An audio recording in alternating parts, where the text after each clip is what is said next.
2024년 마지막 주간 정세 동향 제52주차 12월 23일에서 12월 31일 사이의 주간 정세 동향에 대해서 말씀드리겠습니다.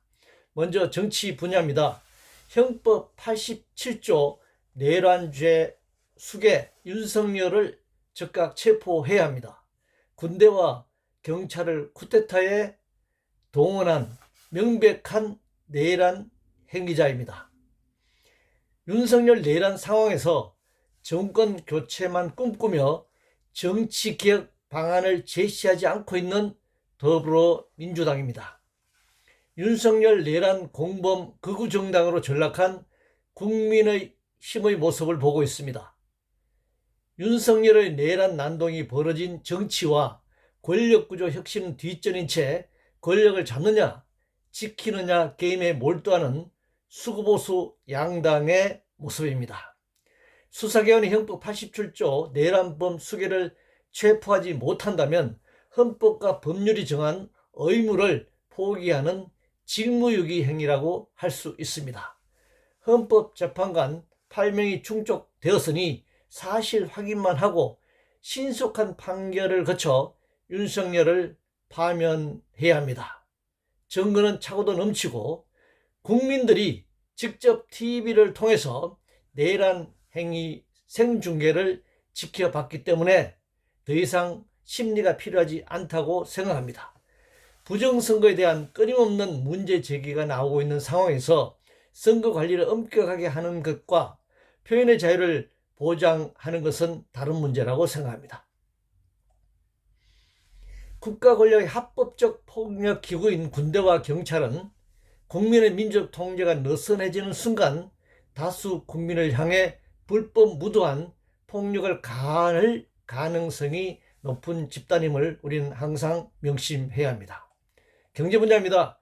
윤석열 내란 행위로 경제 위기가 고조되고 있습니다. 그러나 자본주의와 제국주의 그 자체에 본질적이고 구조적인 경제 위기가 내재되어 있다는 점이 더 중요한 문제라는 점을 인식할 필요가 있습니다.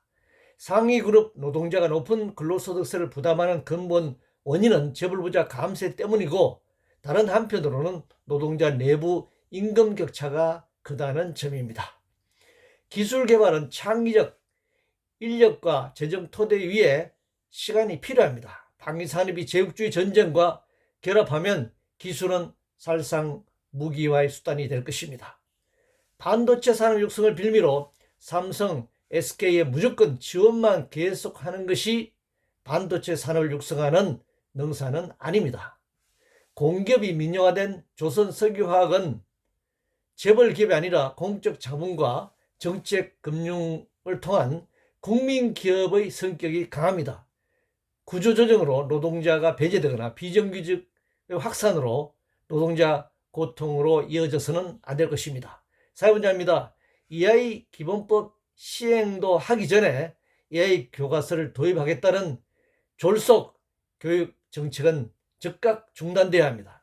전세 사기 피해자 등 집없는 서민들의 고통은 나날이 더해가고 있는데 주택 가격과 연관된 공급 정책에만 초점을 맞추는 정부의 주택 정책이 계속되고 있습니다. 헌법상 무조건 사형 또는 무기징역에 처하게 될 내란 행위라는 불법이 자행되어 그 수괴를 체포, 구속하라 외치는 국민을 향해서 불법 집회 운운하는 수구보수 세력과 수구보수 언론들의 작태를 보고 있습니다. 노년이 안락하게 삶을 마무리하는 과정이 될 것인지 아니면 재앙이 될 것인지는 국가의 노인복지 정책과 의미 있는 노년의 삶을 위한 본인들의 선택에 달린 문제라고 생각합니다. 출생률과 함께 아동들이 건강하게 성장할 수 있도록 여건을 만드는 것이 더 중요합니다. 사회적 격차와 차별은 더 심화되는데 국가는 평균 개념의 성장 지표만 제시하고 그 모순을 감추고 있습니다. 격차가 드러난 국제연구기관 보고서 공개나 배포를 금지하는 것은 굉장히 심각한 문제라고 생각합니다. 성폭행 피해자가 성폭행을 막기 위해 가해자를 공격한 것은 정당 방위로 무죄해야 하는데 이것이 유죄로 판결된 오랜 세월이 지속되고 있어서 재심이 필요하다고 생각합니다. 저비용 항공 LCC 승무원들의 장시간 비행과 과로, 무리한 운행과 정비 불량 등 더 많은 이윤을 추구하는 과정에서 발생한 참사가 아니었는지 철저히 조사가 이루어져야 할 것입니다. 제주항공으로 목숨을 잃은 모든 분들에게 정말 안타까운 마음으로 명복을 빕니다.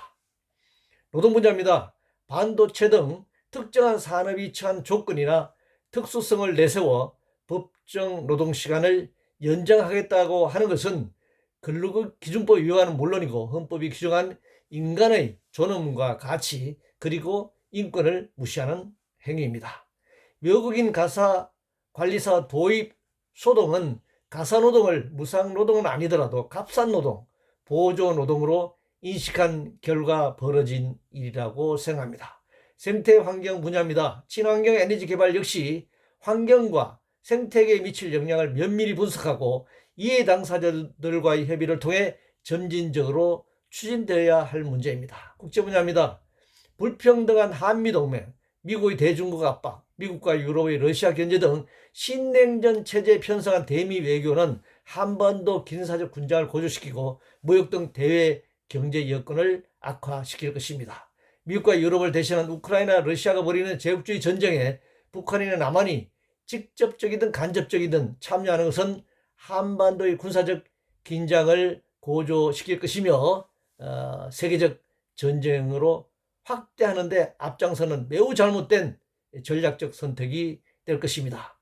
이상으로 2024년 제52주차 주간 정세 동향이었습니다. 작년 한 해 주간 정세 동향을 시청해 주신 분들께